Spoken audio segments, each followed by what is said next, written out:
and welcome to Hockey's Pacific Revision. My name is Eric. Thanks for joining us. Welcome aboard. Let me introduce you to the other half, the golden half, Miguel Nunez. Welcome, Miguel. How's it going? What up, guys? Thank you so much for coming to another podcast. I'm happy to be here, Eric. I'm happy to be talking to you, sitting here on top of the Pacific. You know what I mean? I mean, third place isn't bad. It's nice. It's nice over here. I mean, I meant the standing together because you are two. Yeah. You two are on the top. Unfortunately, there is a Vancouver wedge between us. You know, it's funny. It's funny that it's Vancouver because originally this podcast was going to have a third co-host, a Vancouver fan. Never showed up. Never showed up. Coward. Never showed up. And you know what's the worst part of it, Miguel? Is that this is what, year 3 now? Yeah. It's always like, when am I going to be on? When am I going to do stuff? And then there's nothing. Just nothing, Miguel. For 2 years, 2 seasons of this podcast, he says nothing. Out of nowhere, you know, he's constantly giving a shit for not having him on the podcast. Like, get out of here. You know what? Now you got something good to talk about. You know what, Miguel? Look. Vancouver doing great. You know, phenomenal. You know, Elias Pettersson, second career hat trick yesterday. Brock Besser had a 4-goal game in the season opener. Where were you when the team was bad? You know what I mean? You weren't asking to be on the show when Vancouver was terrible. Miguel, we actually sat here. You know what, Miguel? I'll give you some credit. Miguel sat here year 1 when his team missed the playoffs and had an embarrassing fucking time there. You know what I mean? True. That's true. And I've been knocked out by the Edmonton Oilers twice in a row. So you know. I mean, the YouTube's out there. The audio's out there. How sad was I that first fucking season of this show? Yeah, but how correct was I that eventually you weren't going to get away with it, and you got away with it. You know, I was right. I called it. I've called so many things.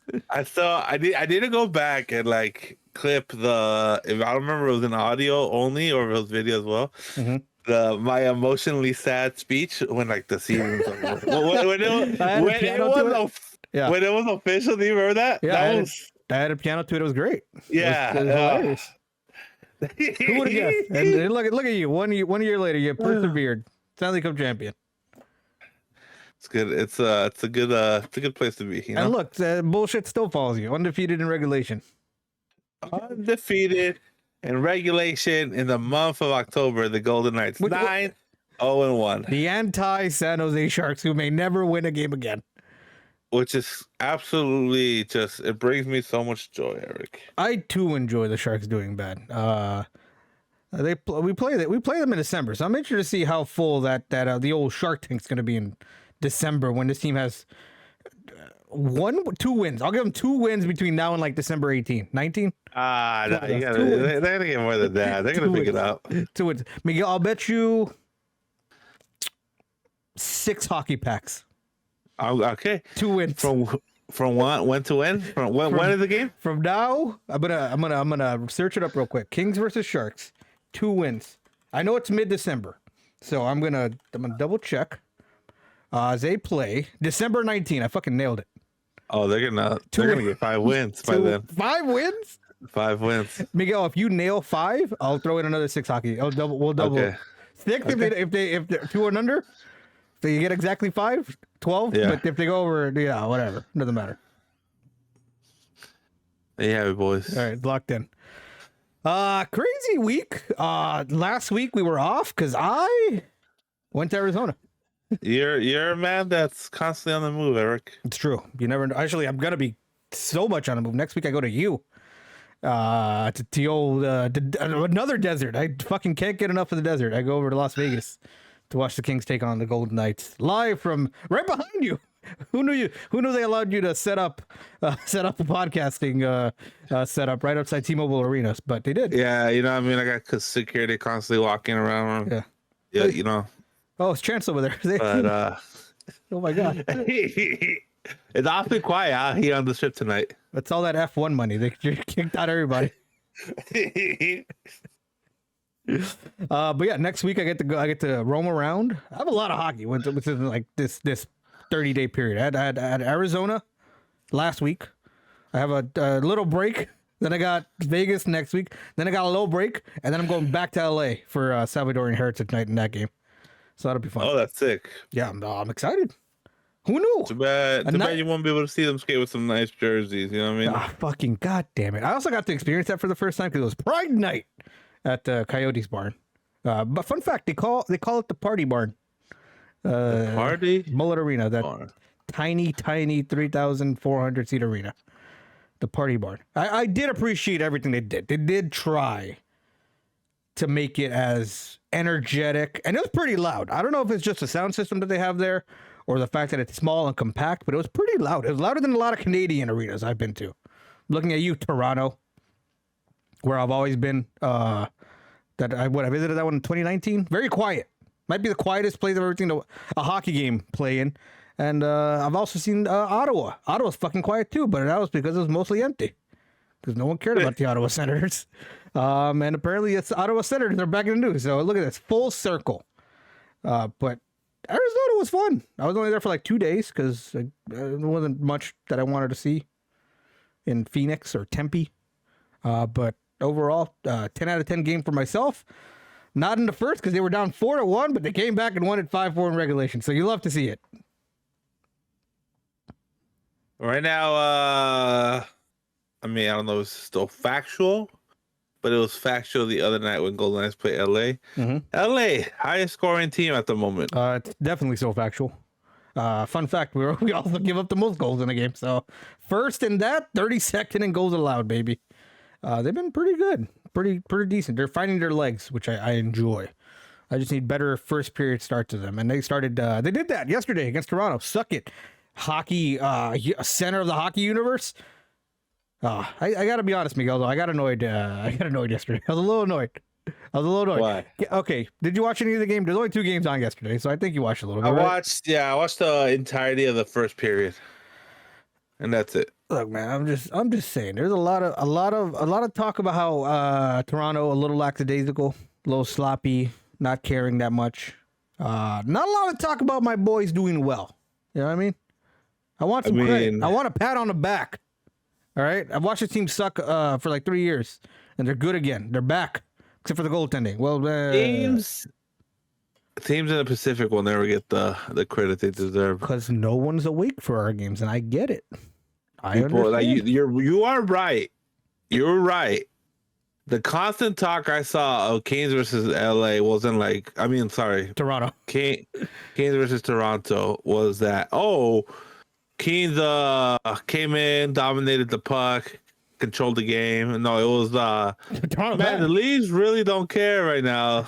Yeah. They're William Nylander's the only one on the Leafs that is actually trying. Man, we got every time the meme is, but how do we make this about the Leafs, right? It happened. Yeah. It happened to my boys because the Kings won 4-1, and the cover picture was William Nylander setting the record for most the point streak to start a year at 9 games.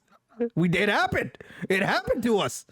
But it was fine. And on Twitter, I think I quote tweet. I almost never talk about sports to other like fan bases, but Steve Dangle, nice guy. Met him once or twice. Over in Toronto. I like what he does. I enjoy people who are psychotic about their sports teams because it's very funny. Even him was like, "Man, this Leaf effort's awful. It's bad," and I'm like. It's not like, sarcastically I typed in, well, it's not like the Kings lead the league in, scoring or anything like that. And, he did reply to me, which I didn't expect. And he's like, no, I get it. But also, yikes. I'm like, no, I understand. I just want something, give me good job. Quentin Byfield. He has 6 points in 9 games. He's back, baby. Since we're talking about LA. Sure. I've watched obviously the Kings versus Golden Knights game. I watched the first period of against the Leafs games, and then I watched you guys against Arizona. I hope you watched more than the first period. Actually, I did not even watch the first period. I watched the comeback pretty much. Yeah, that was the best part. And the one thing I kept on telling to myself, legit, I forgot to tell you this, was like, wow, this Quentin Byfield guy, he's on. His guy is so much better. He is noticeable. Mm-hmm. Is I think the best compliment I can give him because There's a lot of players, especially as a forward. A lot of players they'll play, but they're not noticeable, which is not good, not bad. It's kind of like okay, whatever. But as a forward, you want to be noticeable. And Quentin Byfield, that guy is on every puck. That guy's skating all over the fucking arena, man. Yeah, he's grown up. He's had some time to develop. You know, he got a little screwed over by COVID and the development process there because his league got canceled. He had played in a weird AHL season, but I told you, like, yeah, he's noticeable now. And I told you that last year, I think I told you the only thing noticeable about Quentin Byfield last season, and he was trying, he was pretty decent on that line with Tempe and Kopitar, was the fact that I feel like he needs a longer stick. I feel like his stick is very small. As a small person myself, I understand. I you know, but no, he's been great. And again, Miguel, only 21 years old, so we can all relax. You know, sometimes people take time to develop. You know, especially kids. So For sure. I'm so happy for him. He has good stats. He's like fourth on the team on expected goals. He's like fourth on the team on goals against. So he's not just, you know, being good on the puck. He's also being good defensively, which is something that wasn't there last season. But he's getting there. He's getting there. Everybody's finding their grooves. People are freaking out over Kevin Fiala only scoring 1 goal, but he has like 10 assists. So he's getting on the score sheet other ways. And I mean, Kevin, buddy, please. Fantasy? Is it for fantasy? Score some goals, man. He'll get his eventually. Not on Tuesday, but any other day, score them goals. No, not on Wednesday. Sorry, not on Wednesday. Kevin Fiala had he coming on next Wednesday at the game for you. I'll jump off the top of that arena. No, you won't. Right into the castle. You know, Kevin Fiala scores a hat trick. You run through the castle walls.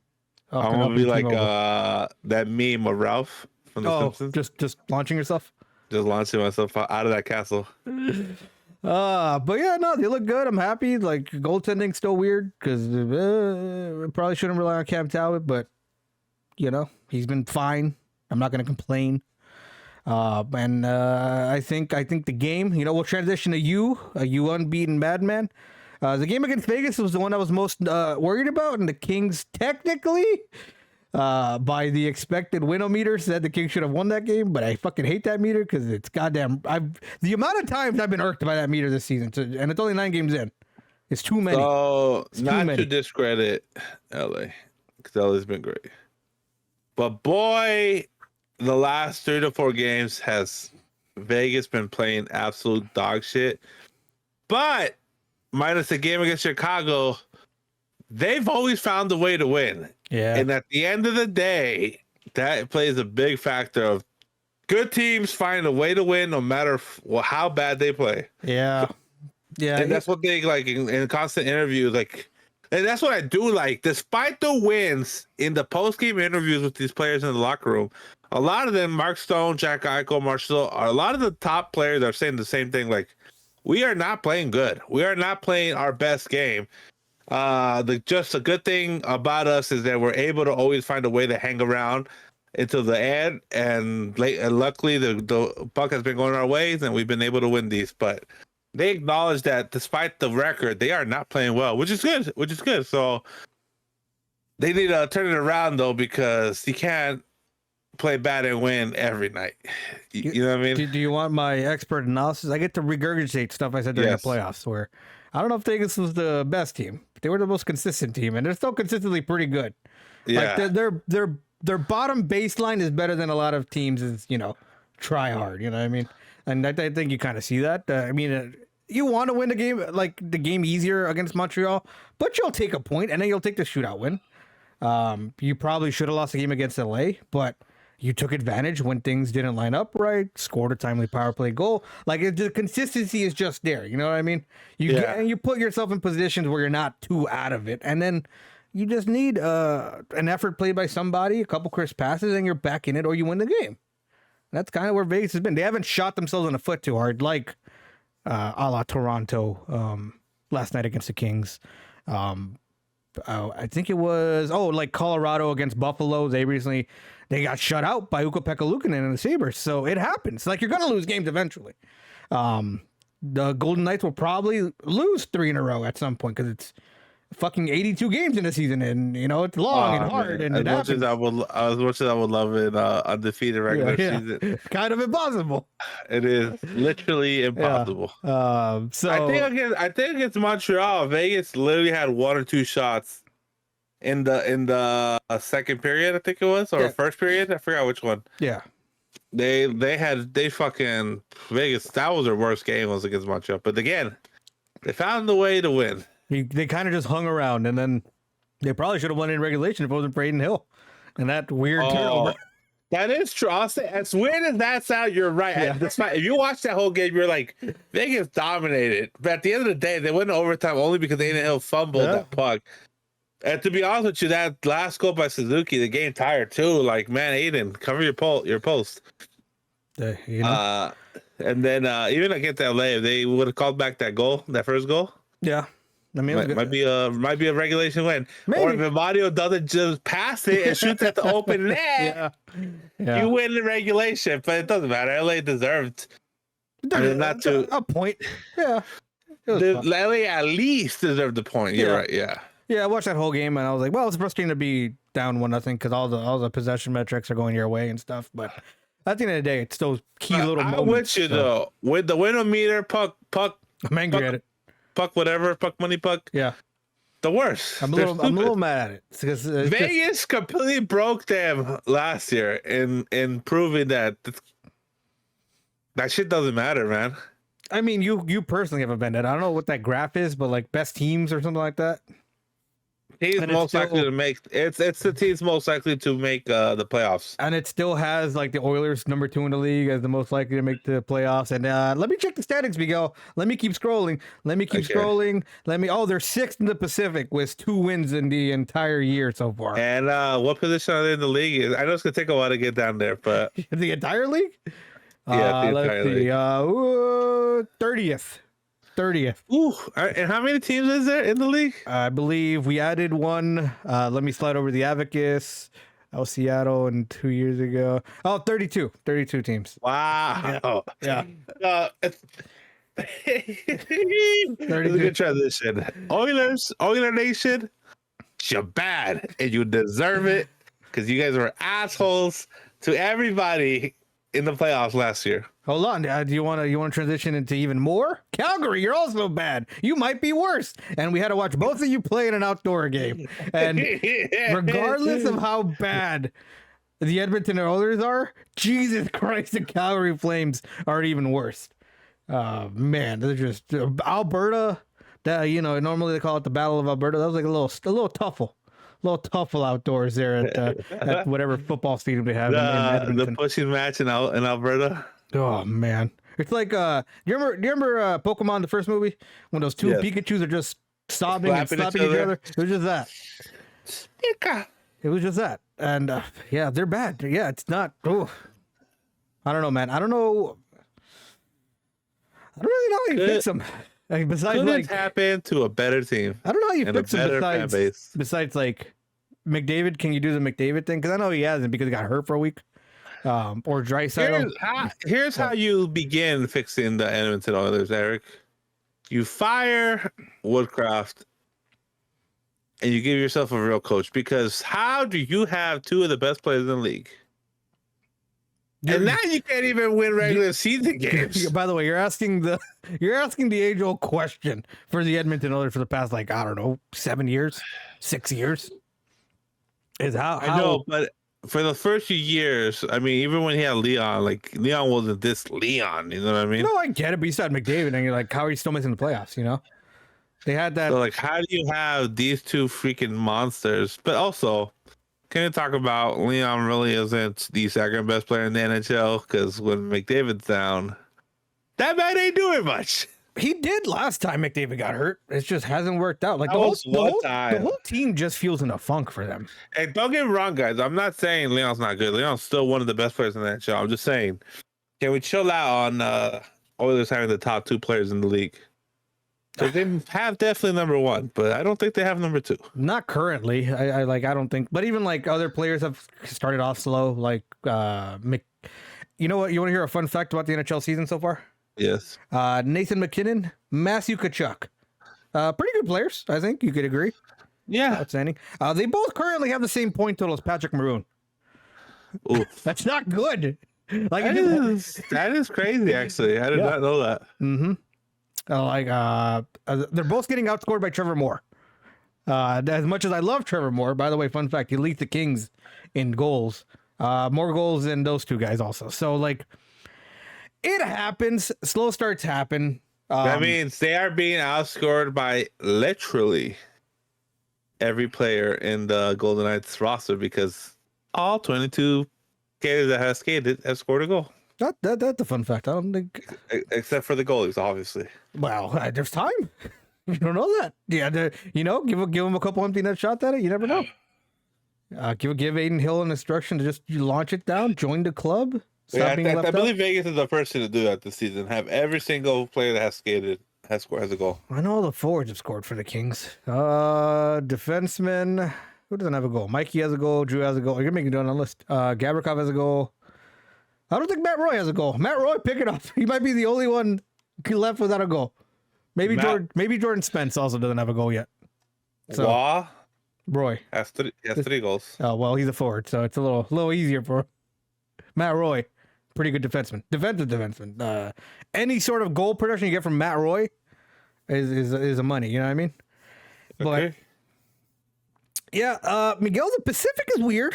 I don't know if you want to do a quick glance at surprises, but I'll give you my thoughts. You want to just jump in? Yeah. Pacific is weird. I mean, Vancouver's good? Question mark? What do we think? I'm not surprised. I said they have a young team that if they put it together, they can be really fucking good. They showed it in the bubble year that they can hang and bang with top dogs, but ultimately they fell down and fell apart. Now, despite having good goaltending, they actually have people that are scoring goals. Yeah. I do think Vancouver's going to regress. I don't think this is them, but they're also not a bad team. No, they're pretty good. I think they're a solid wild card team. I mean, 6-1. You know what? This doesn't help though. Like the longer this start for Vancouver kind of goes, they might have been considered, taken into consideration for the top 3 in the Pacific by some people. But if you're Edmonton or Calgary, who are a lot of people penciled in to at least be top 4, maybe top 3 if you're Edmonton division winners. The longer their good starts has, and the longer Vegas and LA has decent starts, it's going to be tough. You're going to have to take one of those wild card spots, and that all of a sudden makes, the Edmonton Oilers a wild card team. Do they really want to go up against Colorado or Vegas? Both teams that knocked them out of the playoffs the last few years in the first round. I'll say this. Yeah. Edmonton has to turn it around, and they have to turn it around fast because, it's early. Yeah, it's only been 9-10 games.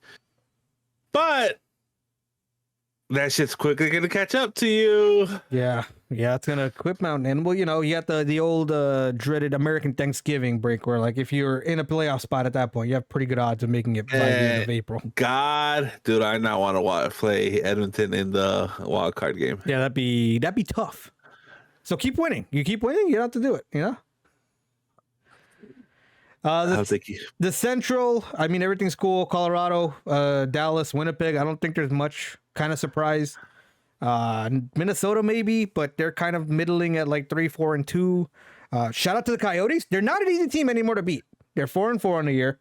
They got a lot of young guys. Your Logan Cooley, I mean, it's early. They're still striking distance of my prediction, Eric. Yeah. And the mullet was popping, so God, do I want Arizona to somehow figure out a way to make the playoffs? Because I would love to watch playoff games, having teams go there and figure out how to beat people in the mullet. That's gonna be everybody's gonna be rocking. That'd be goddamn hilarious. The Metro, Pittsburgh Penguins dead last. Is that kind of surprising? Yeah. Has especially because like if you look, they're scoring a good amount of goals, but they're not winning. Let me also tell you another thing. You think you add Eric Carlson that the power play would be this bad? They have a terrible bottom third of the league power play right now. Which with Crosby, that's the crazy thing. They're 3-6 right now, right? Yeah. And Malkin and Crosby have had tremendous starts of the year. Brian Russ has played really well, and yet they're still 3-6. I don't know, I man. mean, Vegas is one of those teams that we've asked year after year. Is this it? Is this where they finally fall off? And I mean, last season was that, but like last year they missed the playoffs, and you could have been like it might have been a fluke. It might not be. They might be bad now. yeah, and Father Time comes for us all. and man, I thought like we said it like Malkin and holding on to Malkin and Letang, good morally. So you know what I mean? Fun, Malkin but- maybe not a top 100 player in the NHL. ESPN was right. Okay, no, stop it. ESPN was dumb to leave him off that list. Another thing for the Metro, Jack Hughes, that might be the second best player in the NHL right now. Maybe even the best. What a start for him. He looks really, really fucking good. And fun fact, Jackie boy. And fun fact, Jack Hughes lead scoring for forwards. Quinn Hughes lead scoring for defensemen. So the Hughes brothers at the top of the personal NHL pyramid. And Luke Hughes tied for leading scoring defenseman rookies. Oh, that fucking family's pretty good. They had to throw the caveats in there to get him up there, but they got him up there. So yeah, the Atlantic. I believe the one episode right before we asked who would take a step first, the Ottawa Senators or the Buffalo Sabres, and they're the exact same at the bottom of the division standings, 4 wins apiece. So Erick, the answer was nobody, maybe. Erick. Yes. I hate to say this. But I think Buffalo's making the playoffs this year. At 4-5 currently. Here's why. Okay. Here's why. Did all the other teams in the Atlantic stop existing? What does Buffalo do every year that I always say? Win late when it doesn't matter anymore. No, yes, but they also win early. And they're like, oh, wow, is this the year Buffalo makes it? And then come December, they completely fall off the rails. So maybe they're taking the reverse approach this year. Win later? They're starting off bad, and then in late November, early December, they're going to fucking go on the heater. And then it's going to be like, then they're going to make the playoffs. Maybe they're finally bucking the trend, you know? I got to be honest, I don't think it's going to happen. I think they still miss the playoffs because I don't like much about the team. So, at Buffalo, you're mean to Jack Eichel. You deserve it. Jesus. What did Ottawa do to deserve their luck? They deserve better. We'll mix in their news. Miguel, you're responsible for the Ottawa Senators losing a first-round pick within the next 3 years that they're choosing, which I think was a weird ruling because of the botched trade. Was Evgeny Dadonov not being provided to Vegas his updated no trade list, I guess. Yes, that Ottawa never gave Vegas, because I believe the talk was at the time that when Dadonov got traded to Vegas, no list was present. He got rid of, apparently rumor, we don't know. Vegas was told he got rid of his no move trade clause. Okay. No 10-team trade clause. So he's open to be traded to any team. So Vegas like, all right, on. Let's get this boy in Vegas, and if it doesn't work, we'll ship him out. And guess what? And then a year later, they try to ship him out at the deadline to Anaheim, and then the agent and Denal's like, whoa. What's going on here, buddy? Whoa. Why is Anaheim on your no trade list? It doesn't matter. Like, I mean, I wouldn't want to go to Anaheim. Yeah, but you're in California. You're right next to Disneyland, man. Yeah, but he was in Vegas winning. That's true. He's going to go to the shitty team. I don't want to go to the shitty team either. No, that Vegas was losing. That's why they were trading. No, they were chasing. They were still in the hunt at that point. At the trade line, they were still hunting.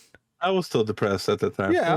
We were depressed. Yeah, like you were like, oh, this might not work, but you were still in the hunt. We were on the outside looking in. Yeah, you weren't that far. We were we were on the window. Like we were looking in. We were right at the window, But Gary decided no first round pick, which I think it's been hilarious to hearing the new owner for the Senators be like, no one told me it was happening. I didn't know this investigation was happening. I didn't know I was gonna get punished. Why do I get punished for something that someone else did? And he don't worry, he passed the buck to Pierre Dorian, no longer GM of the Ottawa Senators. So I'm happy for any Sens fans out there. You guys hopefully will get the turnaround you need, because man, Man, do they got a good team over there that just isn't managed well. And last thing for the Atlantic, top three, no surprise to anybody. The Boston Bruins, who lost Patrice Bergeron and David Krejci, they're still fine, apparently, in the regular season. 8-0-1 to start.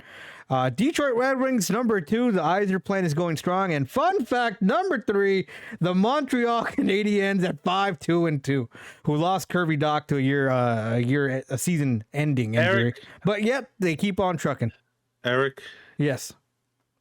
In our Facebook group, we have a kind of hockey Facebook group. So anyone out there listening, for some reason, is in that group, wants to join? Yeah, just join it. Kind of hockey. Join us. It's fun. Yeah. We don't talk much. But we're all busy. We're all adults, you know what I mean? I had a discussion. I said, I think Montreal is good. They have a young core, and they should be a wild card team. Yeah. Eric, I was made fun of. Ridiculed. I was ridiculed. I was called stupid. I was spat on, kicked at. I mean, virtually. This is all virtual. Thrown in the dirt. It's how I felt. It's how it felt. You were like I've never seen Game of Thrones, but you know that the shame person. Yes, you were that's exactly how I felt. You were walked across the street, and everyone was like, "Look at this idiot." This Vegas fan that knows nothing of hockey. All he knows is gambling and sand. It's just proving even more that he doesn't know about hockey. It's essentially how I was treated. Yep. And it's still early, but man, am I looking like a genius right now, Eric? By the way, you put up that poll. I also want you to look at that poll. Look who also voted yes with you. All right. You did, Eric. I do remember that. Me. I believed in you. You I was stood by your Pacific Revision boy. Look, I went. So I just pulled the poll up. Have you ever been told something on like this can't be true, right? That's how I felt. You said Montreal's going to make the playoffs, right? And I went, no, obviously, not a chance, right? But then I remember that. But then your wisdom ringed in my ears, and I was like, you know what? This motherfucker has a point. He might be honest. This man is cooking. Let him cook. And I joined you on the bandwagon. You're right. You did. You're right. Because they shed the shitty older players that they needed to shed. Yeah, Mike Hoffman gone. That's all I remember. I gotta be honest. Yeah, I mean, this 2 years ago, but Petrie gone. Yeah. What's the other kid's name? That was in this offseason? Huh? Oh man, that was in this offseason? Has Petrie really been gone for 2 seasons? Yeah, because he was playing with did he play with Tempe and then No, Detroit. He just went straight to Detroit. No, he played with someone else before. Did he? Oh, he played with Dallas. No, it wasn't Dallas. Wasn't it Pittsburgh? It was Pittsburgh. Oh, man. It was Pittsburgh. It was the Mike Matheson trade for Pittsburgh. We fucking nailed it. I got it. We're good. But I can't believe it's been, you're right. Can't believe it's been 2 seasons already. Jesus Christ. Then they let go of another kid. Either way. And then they brought in youth. They brought in what's his name? That got injured, unfortunately. Kirby Dach. Kirby Dach, good player. Unfortunately, he got injured though, so that does suck. And that does hurt Montreal's chances. But like, man, Suzuki, good. Named the captain on the offseason. This kid is one of the better players in the league. That's only getting better because he's getting older. Look, Cole Caulfield, who may not be an all-around player, but that kid can score. Yeah. That kid can score. Look, let me tell you this. Like, look, I saw Arizona live, right? They're young, same thing, young team, scrappy. Montreal's basically French Arizona. As in, they're young, they're going to try. They may not be the best, but they'll give it their all. You know what I mean? A lot of good young pieces. So before we move on, I made a poll. I said, do you believe Montreal Canadiens have the team to get a wild card spot in the playoffs? 24% yes, 76% no. And people in the comment were just saying, like, no, obviously not. They're only 5-6. The wildcard teams in the East would probably finish second and third in the West. Look at these idiots, man. They're idiots. Yeah. And then, Miguel, let's end it here because I got to go do stuff because it's date night tonight. So I'm sorry. Ooh. But we're going to end it on a bummer note. Over the past week, Adam Johnson did die from a freak accident in a English league ice hockey league over there. I learned about it on TikTok. Weird way to learn about something that happened like that, because usually we're pretty in tuned. Or at least I am. Anything hockey that goes on. And it's fucking sucks. I actually saw Adam Johnson play for the Reign for 2 years. So it's a little surreal. To have him pass like that. I've been to Reign games where he was there. Yeah, you forget this game is played on knife shoes a lot, and no better reminder than now. And it's, if there is anything good to come from it, there's been leagues and organizations kind of reevaluating their policies about neck protection and neck guards. The league over in England is adopting mandatory neck guards to start the year, because they said they would do it sooner, but the supply issues. The WHL today also announced they're gonna, starting basically immediately, I believe Friday, the mandatory neck guards for that junior league. And the NHLPA's even talked about reassessing everything and maybe making neck guards kind of mandatory and stuff. It seems like a big change. I think everyone's like kind of shocked at how quickly this moved, but I think when you see something that serious with everything, it's good that you're seeing people be it's still reactionary, but also being proactive at the same time. So it just sucks. It sucks because, you know, at the end of the day, we watch these things to, you know, for fun, and you know, you're watching these people live out their dreams playing sport professionally, to have it just end like that, kind of just, it really puts a hole in your stomach, you know? I'm honestly, yeah, it's sad. It sucks. I'm honestly shocked that neck guards hasn't been like mandatory for a while now. Because how many players do you see take pucks to the neck? And I don't mean just goalies, and a lot of goalies do, but players in general, it's kind of scary. Martinez last year, remember that? Yeah, that that's what I'm saying. He had Carlson. Dude dropped to the ice so quick. Yeah, Carlson had his Achilles slashed. You know, and you know, there's cut socks, and players aren't really wearing those either. Evander Kane last year cut his wrist, and that was a nasty looking injury. So yeah, it'll be interesting to see what they do, but it's, you know, it's nice to see everyone be proactive and kind of rally around them, and, you know, best wishes to the family. And it's awful. It's awful. Makes me sad. But Miguel, as always, joy. I know it's a hard fucking 360-degree turn to end this, but good show. I like seeing you. I'll see you next week. I don't know how we'll do the schedule next week, but we'll be there at least. We'll film something. I filmed. Follow me on TikTok. I'll probably do a little recap of our gallivanting through Vegas and the Strip. We'll figure it out. Yeah. So Miguel, send us home. Everybody watching out there on YouTube and everybody listening wherever you get this podcast, I think each and every single one of you, we really do honestly appreciate each one of you that support this podcast, whether you listen to it for a second or the entire hour, however long this podcast. Thank you so much. I hope that each and every single one of you have a wonderful night, day, whatever time it is, and we'll see you next time. Peace. Goodbye.